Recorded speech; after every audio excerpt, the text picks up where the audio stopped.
Thank you guys for coming. One of the things I wanted to say first and foremost is with all of the budget cuts that everybody's going through and the problems in the economy, we really appreciate all of you for coming. We appreciate your support. So thanks for being here. This panel was very difficult to assemble because there are so many interesting projects across the various levels of government. And we could only pick 4, so you can imagine that was really hard.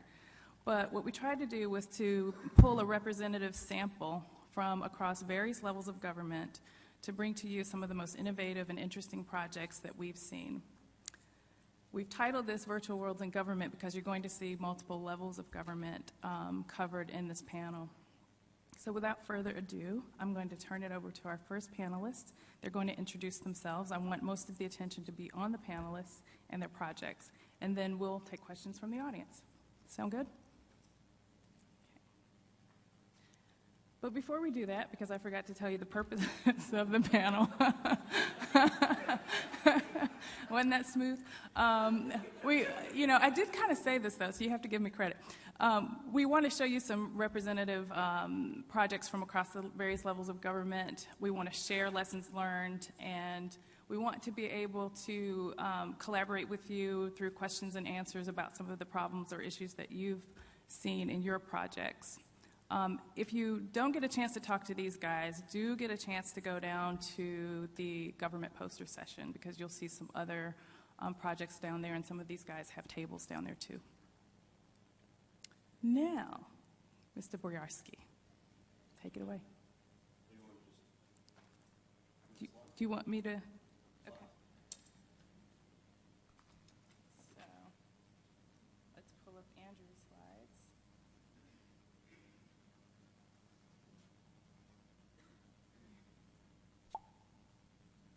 There we go. You can just pull up the first slide there.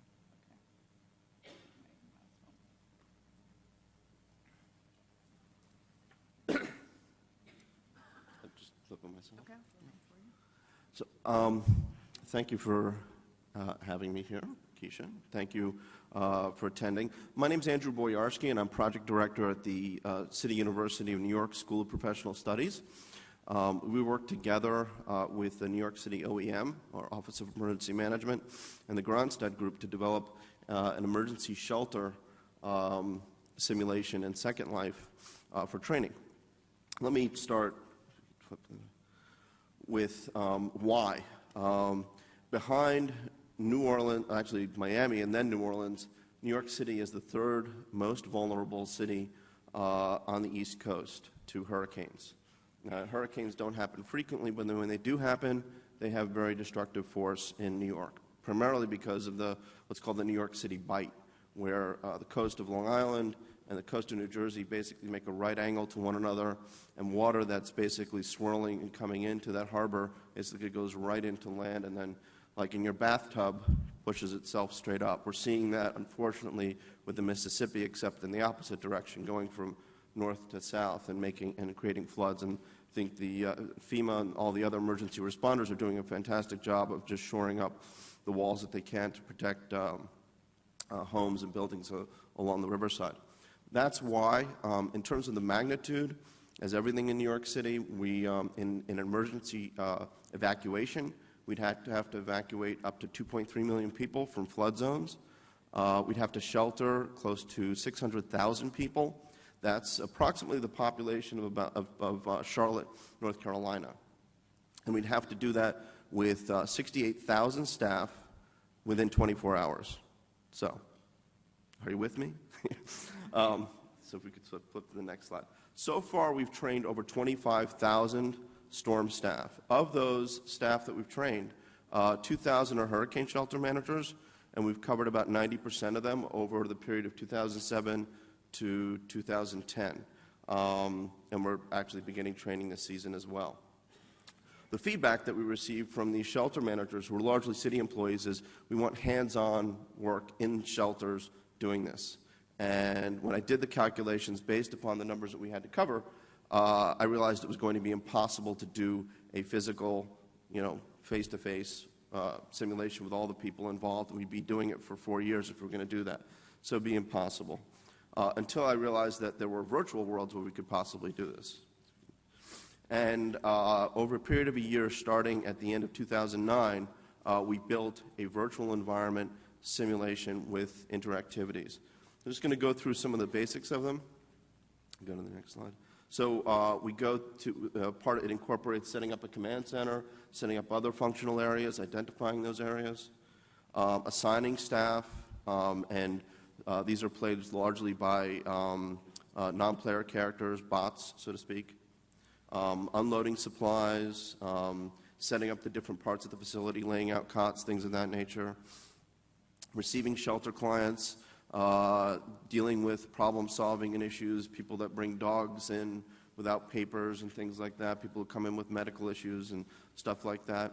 Next slide. And then, of course, the storm hits, and there's damage, and there's high wind, and so forth, and we deal with the aftermath of what happens there.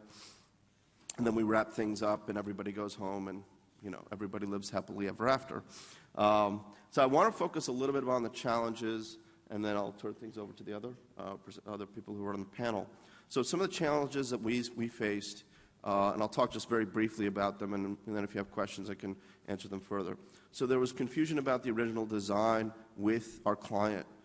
We had an intention of going one way, they wanted to go another way, and so in that initial stage, luckily we hammered down what the requirements were and what they were looking to do, and what it made sense from an instructional design, given the affordances in a virtual world.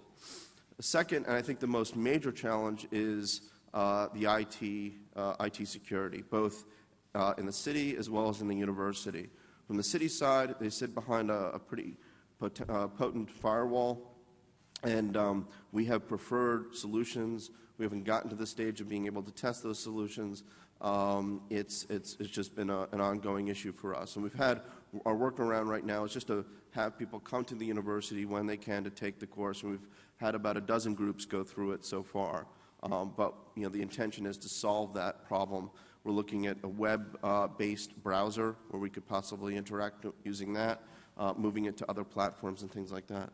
The next two, Second Life, probably will come as no surprise to those who've used this or attempted to use it for simulations. Is not really business friendly, and this is just my experience. And it's not a game engine, as people have mentioned, in the sessions that have happened in the last couple of days. It's a long course. It's about 4 hours, and we're actually remedying that. We're actually breaking that down into smaller pieces. It's hard for people to sort of sit through that, but remarkably, I come in the morning, and when I come back in the afternoon and tell them it's lunchtime, they're unaware that I'm in the room. They want to continue going through it, so it's amazing how engaged they are. And lastly, the support and reporting has been something that we had to really work on a little bit more. We had it as a requirement, but it's something that we really needed to iron out to make it a little bit more streamlined.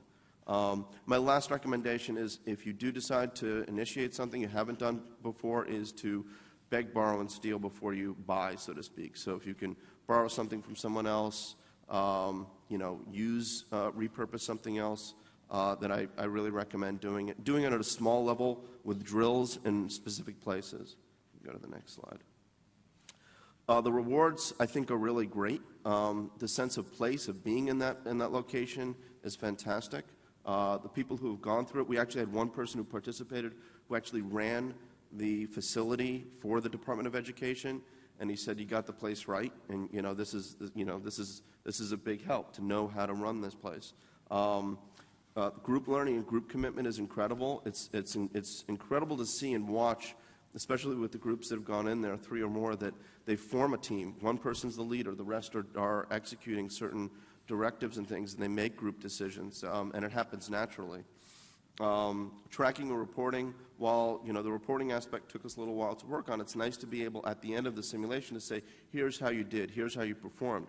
And of course, you can do that in other learning management systems, but usually it's based on individual work, not on group work. Here we can see how each team member collaborated. We can pull off the chat logs and be able to read them and go through them.